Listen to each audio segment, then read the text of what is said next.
Cari, welcome to the Calm Mom podcast. So grateful to have you with us today. Thank you so much for having me. As soon as I saw the name of the podcast, I was drawn to it because I strive to become that every day.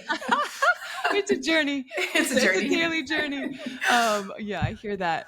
I'm really excited for this conversation because I think it's a twist or maybe a fresh take on a lot of things that we hear about or that we know about conceptually. But you're so passionate about it, so I'm excited to hear from you. But before we kind of jump in, would you share a little bit about yourself and your story and maybe kind of like what's prompted this life's work for you? Sure. So my background is in clinical nutrition and psychology, and honestly, my work has always been in the beauty industry. But a couple of years ago, I had just realized I wanted to start being this calm mom, this calm parent, and nothing was really working. So I went and saw a functional medicine doctor, and they really sort of were like, we got to connect the mental, the physical, the spiritual, and emotional parts. You can keep trying to do all these workouts. You can try all these new vitamin regimens, but nothing was working. I wasn't sleeping. I was in total fight or flight. I was, yo-yo dieting. Just nothing was working. So she was like talking to me and she said, well, what's the relationship like with your mother? And I just started crying, ugly cry face. And I was like, what are we talking about my mother? I thought we would talk about my vitamin D deficiency. And she ripped off a scab off this mother wound that I had, that I just, we all go through life saying, I'm fine. And as moms, we're so busy, we just keep pushing through. But she taught me that, we can hold trauma and pain in our bones. And this pain will just keep revisiting us, knock, knock. I'm here. You have to pay attention to me. We have to deal with this. You have to feel it. You have to deal with it so you can move on and heal from it. And I didn't realize it at the time, but it was all just sort of seeping into my joy and my happiness and really just starting to make me sort of sick. Yeah.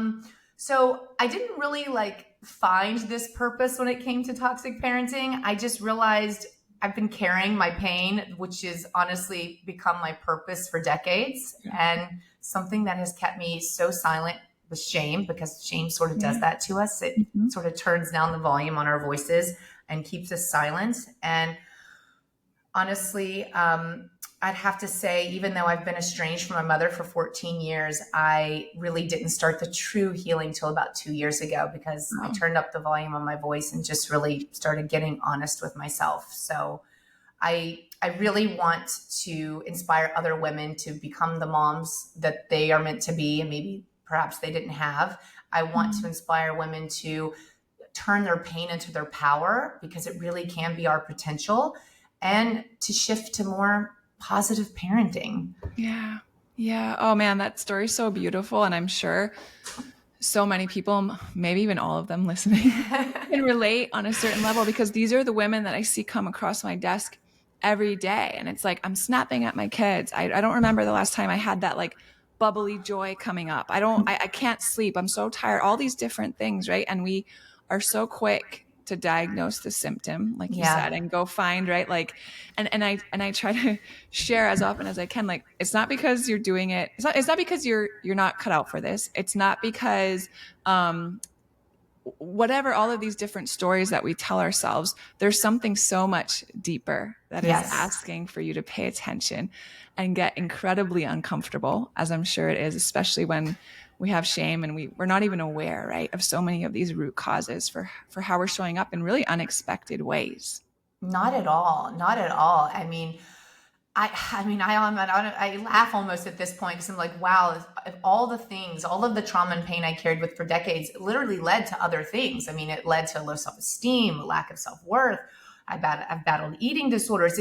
And it's like, oh my gosh, at 45 years old, by speaking and sharing. And when I say speaking, you don't have to go on podcast interviews. You don't have to write a book and launch your own podcast, all these things that I'm doing. You can get a therapist or hire a life coach, talk and share and let it out. So honestly, you can let it go. And it's not about getting over it. You got to go through it. You got to go through it. And listen, it's hard and it's painful and it's a lot of work, and it seems never ending. But at the end of the day, what's the alternative? Like, Yeah. there is transformation waiting on the other side. You just got to get through it. And it's not an overnight fix, like with anything, Yeah. but you're going to make yourself a better person. You're going to make yourself a happier person. And that's going to affect your kids. So if you can't do it for yourself, because as mothers, we sacrifice so much, then do it for your kids, because they don't need a pretend happy fake mom that's just doing everything perfect and pushing through because it's mom life. Oh, this is mom life. They truly need a happy mom. Yeah, that's it. And so much of this is cyclical, and we understand why, right? It's what we know and it's what we see. And if we don't have the awareness to be like, wait a minute, I'm going to actually step in the gap here, and this is not going to continue with my kids. Yeah. It can just repeat. So I'd love to hear, I kind of want to jump into that. But before, for people who are listening who have also had difficult relationships with their own parents or have, gone through the journey of estrangement, if there's anything you'd like to share there about how that came about, and even maybe the decision and where you were able to gain support, and how anything you could share about that with people that are like even deciding like, this feels so toxic every time I'm around this parent and I'm not sure I have a choice.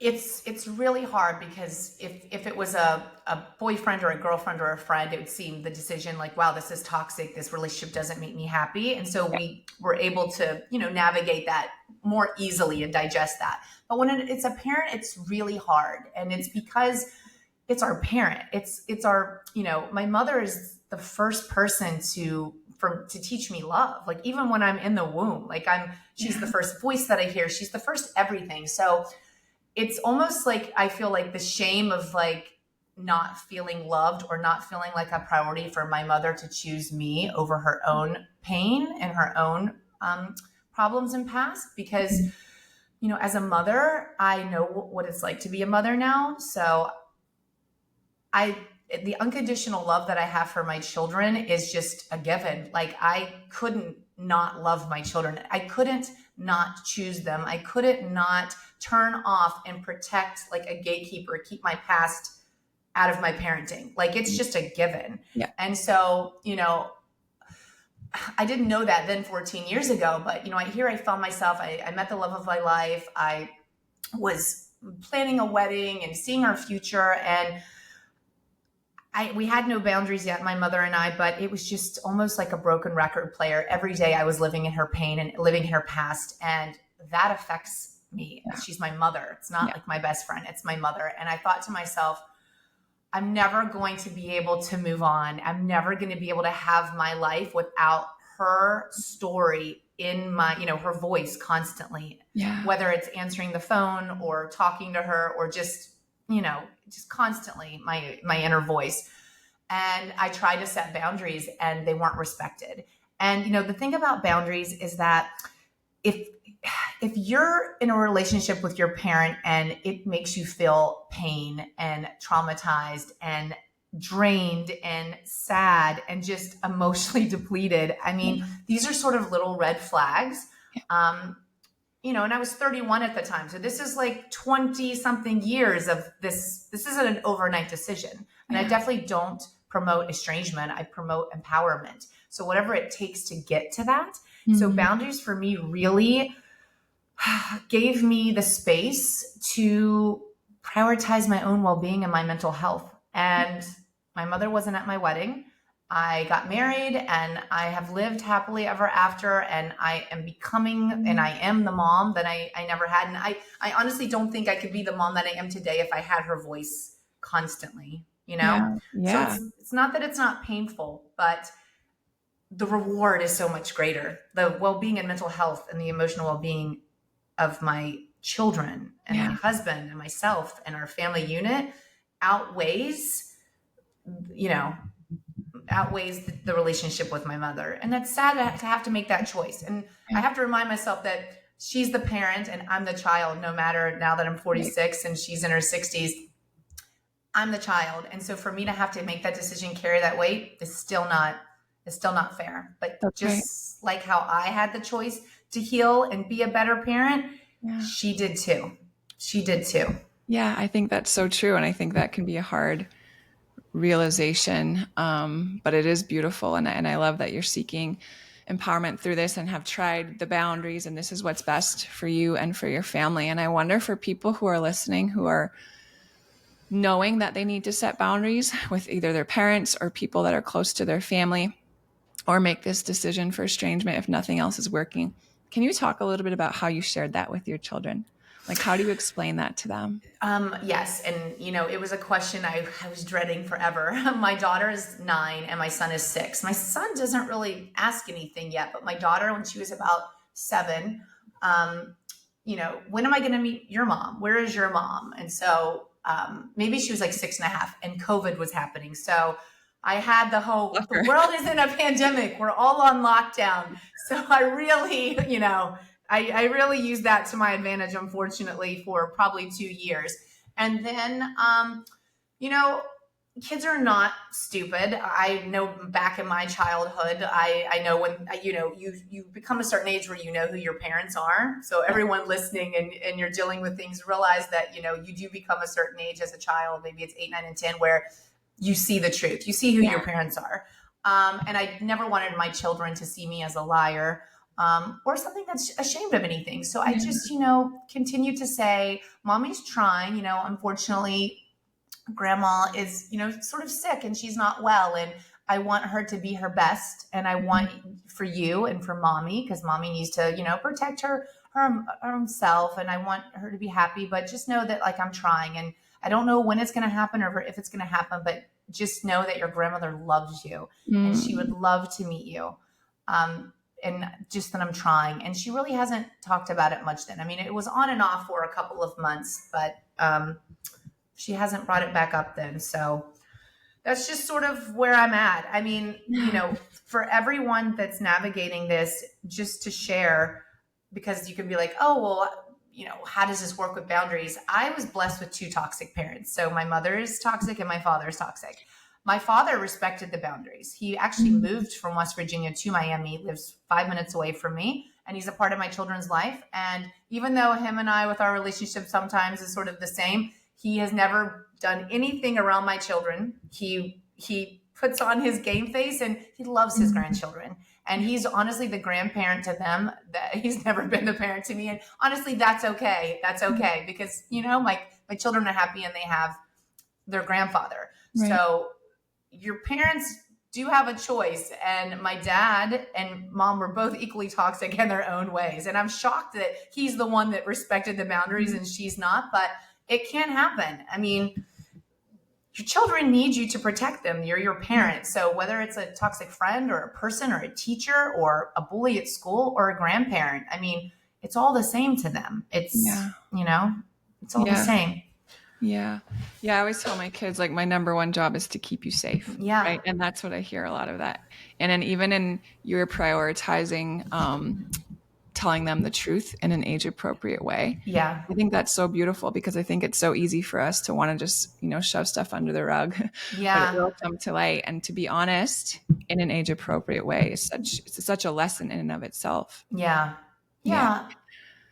I know that through our own childhoods, our capital T and our lowercase t traumas, we develop coping mechanisms and defense strategies. And I think a lot of times those can kind of stay at bay or hidden. And then when we have children, it's like, something cracks open in us, right? And these things all come to light, or at least I'll speak for myself. And we start to notice it in the ways in which we're parenting that we might not realize our coping mechanisms or defense strategies from 30, 40 years ago. And I know you talk about helicopter parenting, but I want to talk about it because I think a lot of people do that and don't really even see it or understand where it comes from.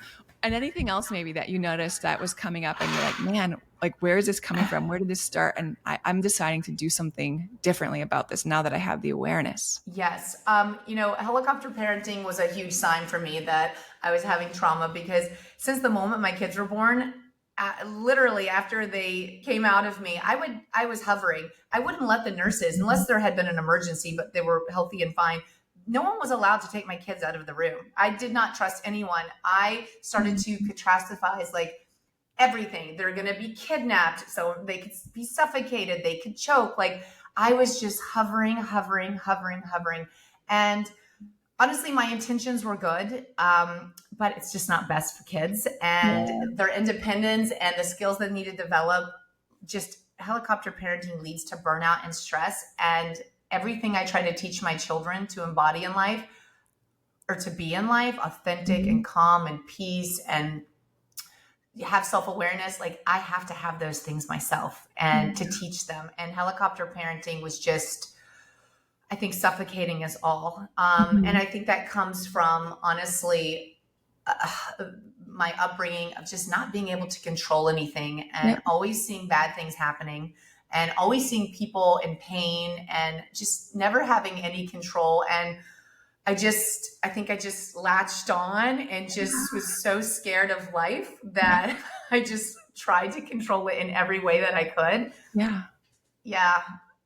But I like to say I'm recovering. Like I definitely have more healthy helicopter boundaries now. I do. Yeah. And I wanted to ask about that because if it's helicopter parenting or something else, right? All of us just have these patterns that run so deep. And we can have the awareness, but it's like you don't wake up one day and be like, all right, I'm never going to do this again, or this isn't going to, like, it's a process. It takes time to learn a new way of being. So can you talk us a little bit through even just your mindset through that? Because I think a lot of times when we realize we're operating one way, we want to show up differently for our kids. We can be hypercritical, judgmental of ourselves, hard on ourselves. Like, talk me through how you supported yourself in that new way of parenting. Honestly, first, I started giving myself space. So one thing about me, I feel like it's sort of just that whole fine mentality. My numbing was not alcohol or food or shopping or whatever people do. Mine was keeping myself so busy. I didn't have time to feel anything. So I was, PTA meetings, room class parents, working on my own stuff. I don't have, my mother's not in my life. I don't have any family that really helps us. We don't have nannies. I don't have a village. I am 24/7 mom. And I just kept myself so busy that it was not helping my fight or flight. So the first thing I did is I gave myself space. I started saying no to things. I don't have to be at every class school event. I don't have to be the room parent. My kids will survive. One things I don't miss like their sports and athletics, and I'm always there for homework, but all the extra things, I took that time and gave it to myself. Beautiful. And I slowed down. And when I slowed down, I started breathing better. I started making time for little things in the morning. So my kids get up at 6:30. I get up at 6. I open up a journal. I don't write in books. It's not, we don't have time for this. I write 5 things that I'm just grateful for every morning. And most likely they're the exact same things. I'm grateful for my family, our health, our dogs, a good night's sleep. And maybe like today, I'm grateful for your time and talking to you. So, and that just makes me feel good. And then, some people don't like the word meditation. I just sit with my eyes closed. Sometimes I'll listen to like a Gabby Bernstein or something, 3 minutes. Or sometimes I'll just sit there with my coffee in my hand and my dog's laying by my side, and I close my eyes and I put my hand on my chest and I just breathe. And I tell myself, this is going to be the best day. So little by little, I think just my nervous system just started calming down. And I wasn't in fight or flight. And, I've really allowed myself to, like, if my kids go to 2 different schools and I've just always been stuck in carpool and traffic, I've allowed like some of my closest friends to take my kid home from school. Normally I would never my daughter is 9. I just started doing it this year. So for 9 years, my kids have never ridden in cars with their grandparents. It's just been my husband and I, because I think, but I've allowed to, like, I've leaned into my friendships. The people that I trust, I've allowed them to help me some. And just little by little, day by day. Yeah, that's it. And for those of you who've been listening to the podcast for a while, I just love this because this is like a real life thing of so much of what we teach on the show. Like, I'm always talking about creating space, and I'm always talking about building in moments of stillness into your daily practice without overcomplicating any of it, right? You wake up half an hour before your kids. And I'm sure starting your day this way, you greet your children when they get up in such a different way than if right? It's like you're setting yourself up for so much success for everybody just by being intentional with those few moments of time in the morning. Yes. And You deserve it. Moms deserve it. I mean, honestly, I don't want to raise, at the end of the day, I'm not perfect. Yes, I can still lose my temper and snap after I've asked my children 20 times to do something, but I apologize, because Yeah. that's the difference between a toxic parent and a healthy one. It's not about not making mistakes. Right. Perfectionism doesn't belong in parenting, but I say, you know what? I'm sorry. No matter what, I should not have raised my voice. I'm sorry if I made you feel this way. I'm sorry if I made you feel that way. But you can't teach your kids. I want my kids to be calm. I don't want them to be anxious. I don't want them to manifest all of these negative things that have been created from my toxic upbringing. Yeah. So if waking up 30 minutes or even 15 minutes before and just being grateful and take, whether you like the word meditation or you just want to sit and close your eyes and be still and listen to your intuition and your inner voice, you can find 10 minutes. I mean, I guarantee you, someone told me one day, I just don't have time. I just don't have time. I was like, I'm on Instagram a lot because of my platform. I saw that you liked something I posted at like 6:30 in the morning. So this is called priorities, my friend. If you have time to scroll on Instagram, you have time to close your eyes for 3 minutes and be still. For sure. And start your day off calm. Yeah. Everyone has 5 minutes. They do. It's so true. It's so true. I think we also just have to buy in, right? And find the value. When we see the value in it, we'll make the time for it. Yeah. And it's free. It's free. Yeah. Oh my gosh. And to your point, we deserve it. Like, it's actually a gift that we can give ourselves to start the day in that way. I want to talk a little bit about this idea of reparenting. Yes. Because I think it's something, or maybe a label that we hear a lot, but I think it's hard to even conceptualize, like, what does that actually mean or look like in a practical way, or what kind of things would I reparent myself around? Can you just share with us a little bit about your take and maybe how it's shown up in a practical way for you? Sure. I mean, listen, reparenting for me is like giving myself all the things I may have missed out on as a child. So love, guidance, support. So self-love is huge. I am really big on self-love now. Guidance, and support coming from, a toxic upbringing and not really naturally having the support and guidance from my parents. You learn I can do everything myself. I don't need anyone. Yes. I don't need help. So I've really learned this past probably 2 years, which has changed my life. I have leaned into women and I have asked for support and I have asked for guidance, and it feels good.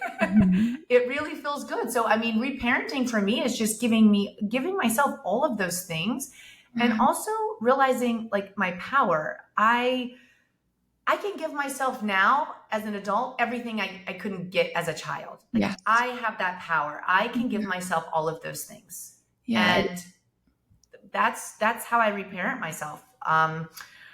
Compassion, understanding, space, and self-love. I mean, I think I went decades through my life not really loving myself or feeling like I was worthy or I deserved love, because again, when your upbringing involves two parents that didn't really naturally give you those things and the confidence to go out and live in the real world, you have a lot of work to do, and you have to do that work. So whether you call it reparenting or just, realizing your worth and what you deserve, you've got to really do that, because it took a while for my inner voice to get loud and for my imposter syndrome and my inner critic to just shut up. Yeah.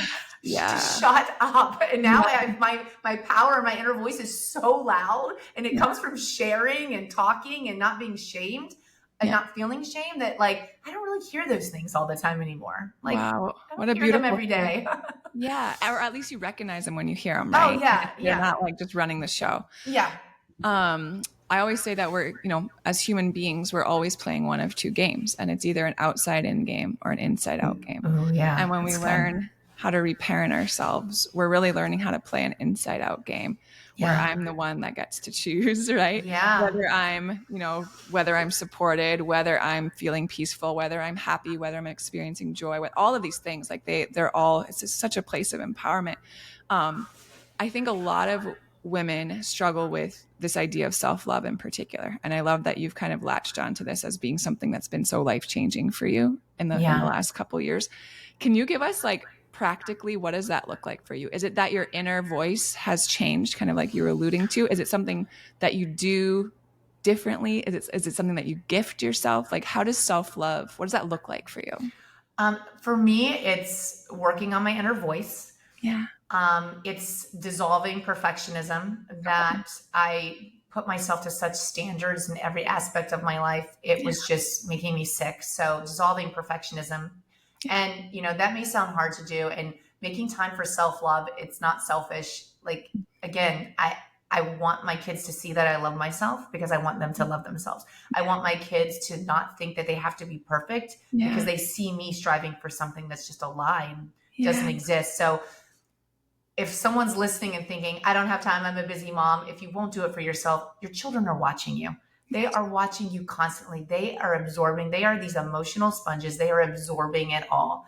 So you can't raise children to be a certain way and inspire them to do those things if you're not going to do them themselves. So, I don't have a ton of time, especially now with writing a book and launching a podcast and doing all of these things. My time is even more like small, but working on my passions is self-care. It's self-love. Working on my passions, empowering myself, has been a game changer. It could also be making time for reading. Like, I started just turning off the noise a lot. I used to binge Netflix every night when the kids would go to sleep. And now I've probably read over 130 books in the last 2 years, just from fiction, but also just increasing my own emotional intelligence. So making time to read, maybe using a mini dry brush in the morning while I'm brushing my teeth and doing some self-care as we're running out the door to carpool. It's the smallest rituals can create the biggest shifts. I think so too. And I think it's so much less about all the things than it really is about, it's a whole paradigm shift, right? Yeah. This isn't indulgent. This isn't like selfish, like you were saying. It's just like, how can I make moments to make space for the things that light me up and make me feel really good and alive? And then you show up better for everyone. It's a beautiful like domino effect. It really is. And it's just, I have this new habit now where I go and sit on my kids' trampoline I don't eat lunch from the computer anymore. I'll make a salad and I go sit in the sunlight for 10 minutes on my kids' trampoline, and I look at the dogs and I hear the palm trees, and it's 10 minutes. And I can afford to myself to go and get into nature and listen to birds and eat a salad for 10 minutes. And that is a game changer before I return and get back in front of the screen. It's the smallest things that can bring us joy. Yeah. And these are all regulation practices. Like, these are the things that we teach on the show about how to regulate our nervous system. It's not going out and buying stuff. It's like, get your face in the sun, get some fresh air, don't eat at your computer, move your body, play, stillness, all these things. You're writing a book. I am writing a book. Okay, tell us a little bit about that. I don't understand it. I'm like, this is super exciting. It's so interesting. I've written novels before in the past, like in 2010, like women's fiction novels. And I was working on my third novel, like after having kids, and my friend, who's an amazing children's book author, he's like, "What are you doing?" And I'm like, "What are you talking about?" He's like, "Scrap this novel. You need to write the book you were born to write." And it's like, "What are you talking about?" He's like, "You need to talk about your story, and you need to talk about how you really have become the mom and parent you've never had, and how you've created this legacy of love. You've created the family that you've always dreamed of." So I'm like, I don't know anything about nonfiction, and I don't talk about this. I mean, I don't talk about any of this stuff to anyone. I don't even think even some of my closest friends really knew about my parents and my upbringing, because it's shame. So I'm like, how do you write nonfiction? So I ended up realizing you have to write a huge proposal. So I leaned into women and I asked for help, and I found the most amazing book proposal coach in New York City that guided me through this process for a couple months. And I got it all out onto the page and onto the screen, which was so therapeutic. Mm-hmm. And so I'm shopping it around now. In the meantime, I've launched my Instagram platform for toxic parenting awareness and healing. And in December, I was approached to do a podcast. So we're launching this summer in 2024. So exciting. It's so exciting, but it's almost like it's getting away from me. It's like, I can't keep up. And I'm like, there's no time to think like, what am I doing? Am I really talking about this? Am I really sharing this? Like, I just was writing stuff to be on paper in a book. Am I really like going to do this? And I don't know. It's like the fire inside of me has been ignited, and there's just no putting it out. No, and trust the timing, right? It's the perfect time to do all of this. And always that constant reminder of like, people need to hear your story. Yeah. Right? You're going to impact so many families. And it's part of what, I'm still doing a lot of different things. I still run a law practice. I'm still, doing the podcast. But when I do this work in particular in the coaching, I'm like, I always, every time I leave a session, I get the reminder that like, Michelle, this is legacy work. Yeah. Right. You're impacting generations. And I just love that it's like a legacy of love. You're going to be doing legacy work. Yeah. Like, that's powerful. Yeah. I honestly said this to the coach when we started writing it. If I can just even inspire one mom or one woman, because that could have been my mom when I was a kid. Yeah. And life could have been so different.